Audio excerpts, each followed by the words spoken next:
Bom, então vamos aqui então trabalhar a unidade 4, que é de energia, mas antes disso vamos falar um pouco de trabalho, né, que está diretamente relacionado com energia.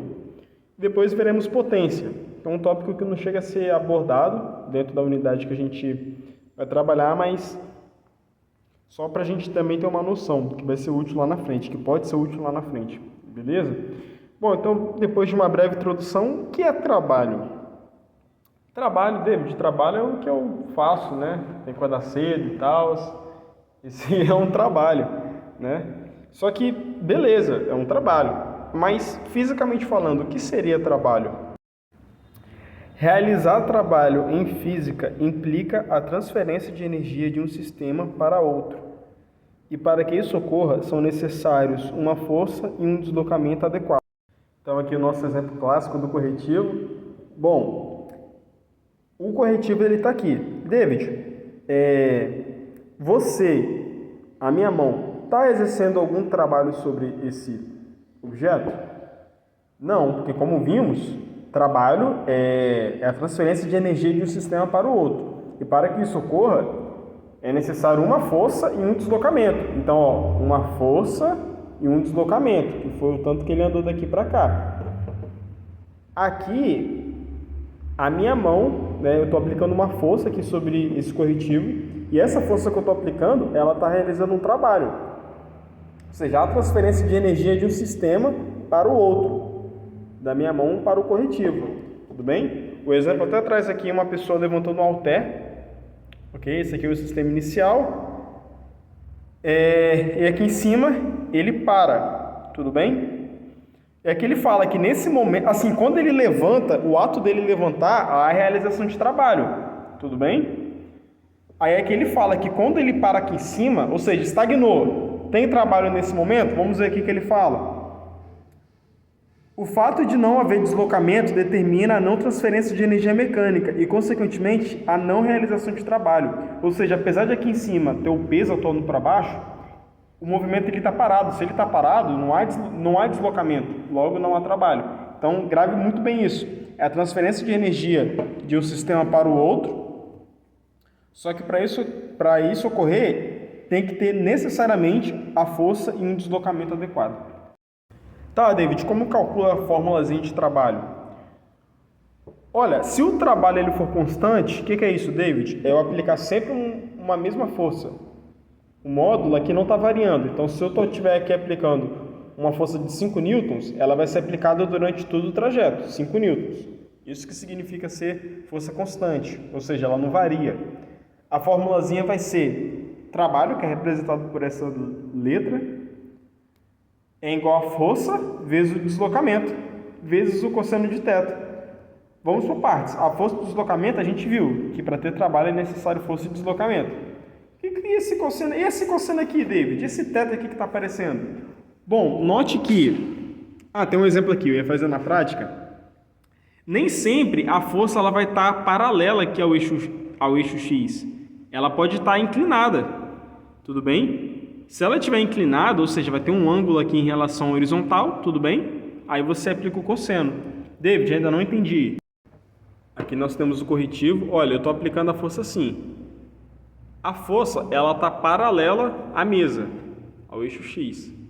Se a minha força, se meu dedo está paralelo aqui ao eixo X, quanto que vale o cosseno de 0 graus? Vale 1. Por que 0 graus? Porque a força e o deslocamento, esse ângulo aqui, é referente à força e ao deslocamento. Eu estou aplicando a força da direita para a esquerda e o movimento está sendo da direita para a esquerda. Então, o ângulo aqui é 0 e o cosseno de 0 é 1.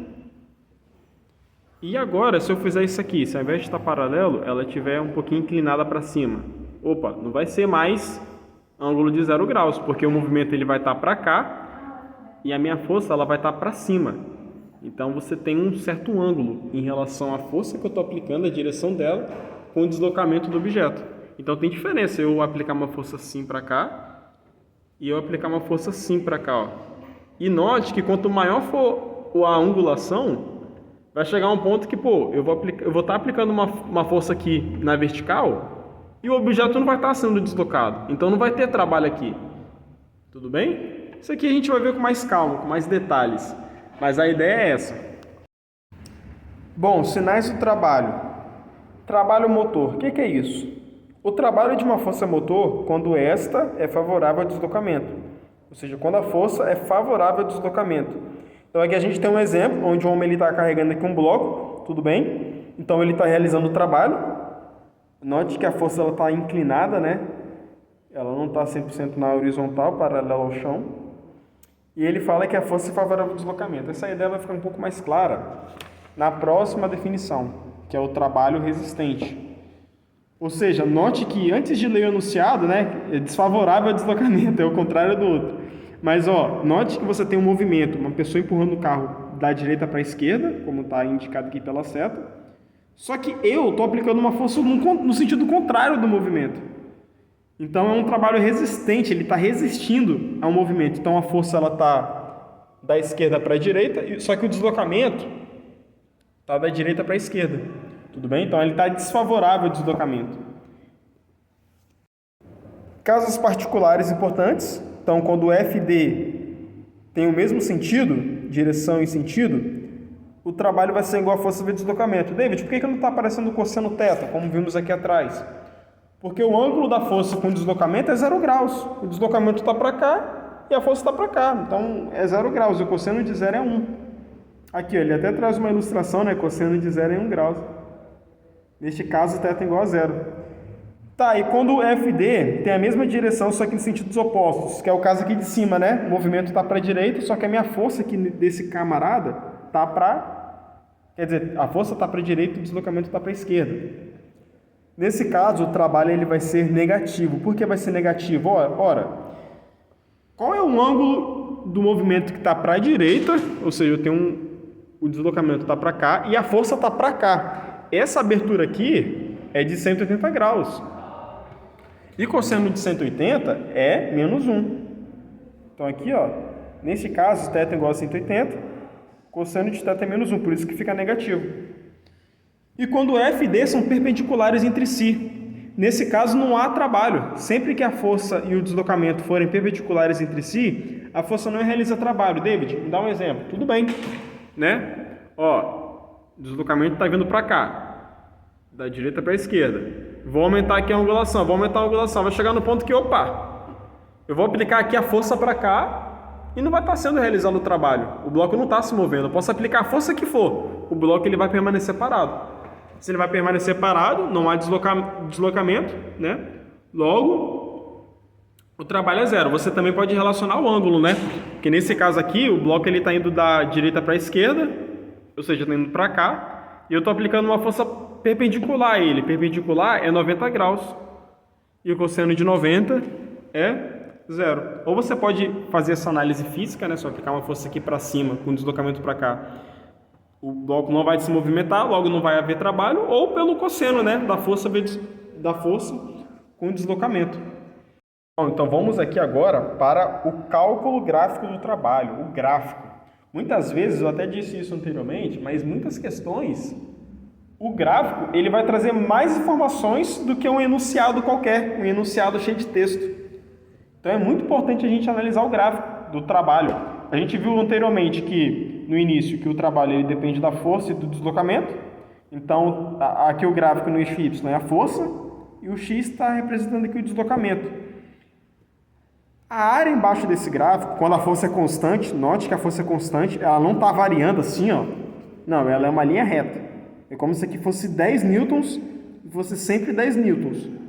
Aí eu saio de uma posição x1, sei lá, 1 metro, e vou para uma posição x2 com a mesma força sendo aplicada. Então eu estou aqui em 1, vou aplicar uma força constante, ele está em 2. O gráfico vai ser esse. Bom, esse gráfico, ele é um retângulo. Como é que calcula a área de um retângulo? Ora, base vezes altura. A base vai ser x2 menos x1, tudo bem? Vezes a altura que vai ser F. Ou seja, a área vai ser força vezes deslocamento. Poxa, quem é força vezes deslocamento? É o próprio trabalho. Então, a área aqui é numericamente igual ao trabalho, desde que aqui seja F e aqui seja X. Tudo bem? Bom, como vimos lá no início, o trabalho é algo que depende necessariamente da força e do deslocamento. O deslocamento é algo mais geral, né? Algo mais genérico. E a força, David? Que tipo de força é essa que entra no trabalho? É toda a força que eu posso aplicar aqui que vai realizar o trabalho necessariamente? É isso que vamos ver agora. Bom, o primeiro que o livro traz é o trabalho da força-peso. Força-peso, como vimos, né? Você tem um bloco aqui e ele está caindo. Ok? David, como é que calcula o trabalho da força-peso? O trabalho da força-peso, vamos pela definição. Trabalho é o quê? Força vezes deslocamento. Então, no lugar da força, eu vou colocar o peso. Claro, e tem um cosseno θ, né? Então, vai ser a força vezes o deslocamento, a força é o peso, vezes o cosseno θ. Mas a gente viu que peso é calculado por quê? Massa vezes gravidade. Então, o trabalho da força-peso vai ser igual a massa vezes a gravidade, vezes o deslocamento, que no caso aqui vai ser uma determinada altura, né? Vezes o cosseno θ. Tudo bem? Aí que o livro traz um exemplo, né? Uma pessoa está aqui em cima e vai jogar uma bola para a pessoa aqui de baixo. Aí, por denomitação, né? Na descida, como a força-peso é aplicada na vertical para baixo, a gravidade está para baixo, e o objeto está descendo também, né? Está tudo no mesmo sentido, a gente considera que o trabalho do peso é positivo na descida. Enquanto que, se a pessoa B for jogar aqui para A gente considera o trabalho negativo. Por quê? Porque a força está para baixo e o deslocamento está em uma angulação maior do que 180. Então o peso está para baixo e o bloco está subindo, está contra a gravidade, né? Então a gente considera que o trabalho da força-peso é negativo. Então, recapitulando, o trabalho é força vezes deslocamento. No lugar da força eu vou colocar o peso, né? mg vezes o deslocamento vezes o cosseno θ. Bom, então o nosso segundo tipo aqui é o trabalho da força elástica. David, como é que calcula a força elástica mesmo? Eu esqueci. Está aqui. Força é igual a K, que é a constante elástica da mola, vezes o ΔX, que é a deformação. Porém, a gente tem um detalhe aqui intrínseco, que é muito importante. O gráfico do trabalho, a gente viu que é força por deslocamento. O eixo Y é a força e o X é o deslocamento. Quem é a força? A força é K ΔX. Tudo bem? É um valor qualquer, 20, 30, 40.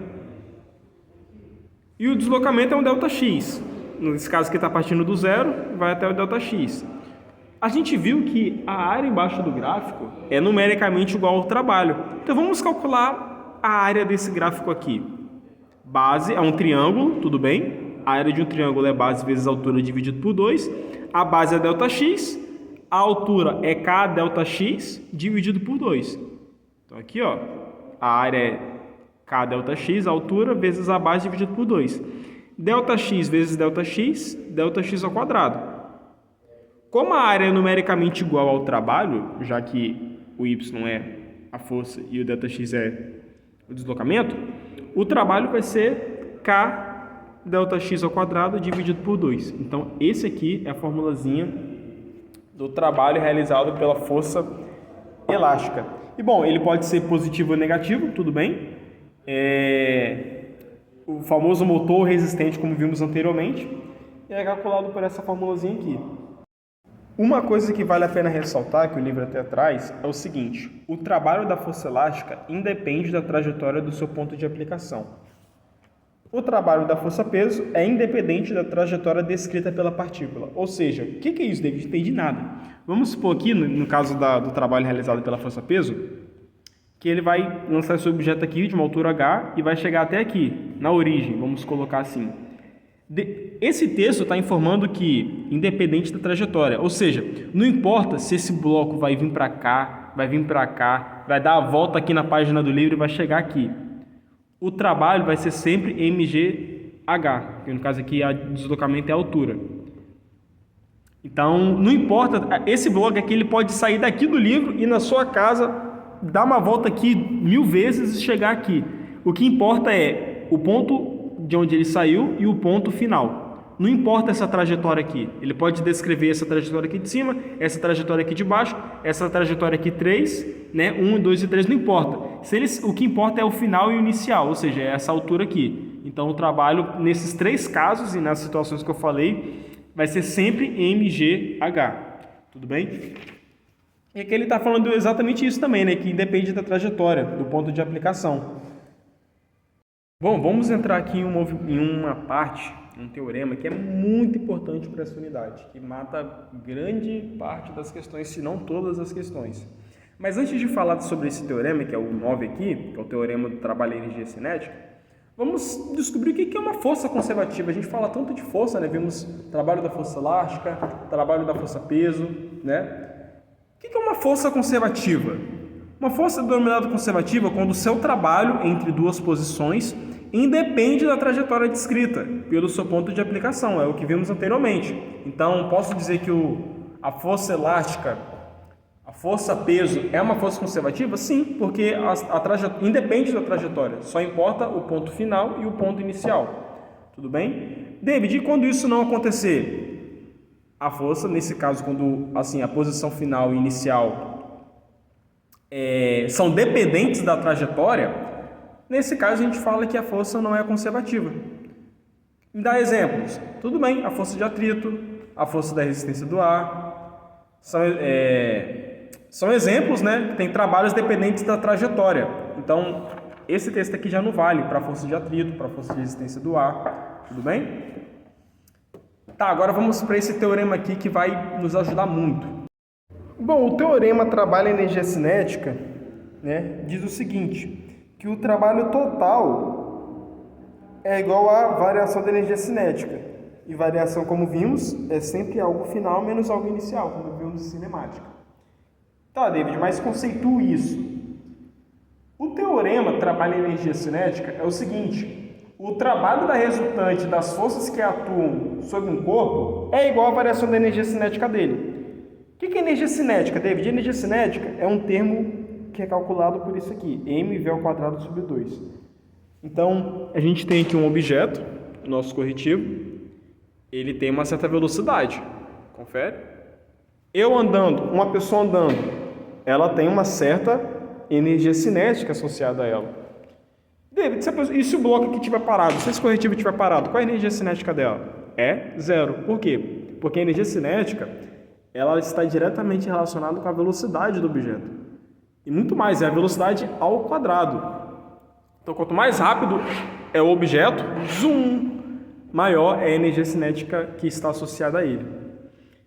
E o teorema diz que o trabalho é realizado por todas as forças, né, resultantes. Então, por exemplo, aqui eu tenho o trabalho, eu tenho a força, né, que está sendo aplicada aqui nesse objeto, eu tenho a força peso, né? Se eu considerar o atrito aqui entre o corretivo e a mesa, né, vai ter uma força de atrito. Então, todas essas forças aqui que eu apliquei, né, o trabalho da resultante dessas forças que atuam sobre esse objeto é igual à variação da energia cinética sobre ele. Eu vou frisar isso lá na frente porque ele aqui trouxe no livro esse conceito aqui de energia cinética. Só que energia cinética a gente vai ver lá na frente, tudo bem? Eu até ia inverter, só que como eu falei, né, no corte passado que eu iria falar sobre esse teorema, preferi manter. Mas é essa a ideia, o trabalho da resultante de todas as forças que estão aplicadas sobre esse objeto é igual à variação da energia cinética dele. Final, né, menos a inicial. Bom, e para finalizarmos essa sessão, vamos ao conceito de potência. Deus, o que é potência? Eu sei que potência aparece atrás da geladeira, atrás do ar-condicionado, né, aquelas informações. Mas para a física, o que é potência? Potência basicamente é a taxa, ou seja, a variação com que a energia do sistema é transferida ou transformada ou consumida, no caso de um liquidificador. David, como assim? Ainda não entendi. Você está querendo me dizer que é a taxa, né, da energia que é transferida? Sim. Vamos supor, a gente tem aqui um sistema S1 e um sistema S2. De S1 vai ser transferida de S1 um ΔE, uma energia para S2, em um determinado instante ΔT de tempo. Então a potência é calculada como sendo a energia sobre o tempo. É o quanto de energia que foi transferida nesse intervalo de tempo.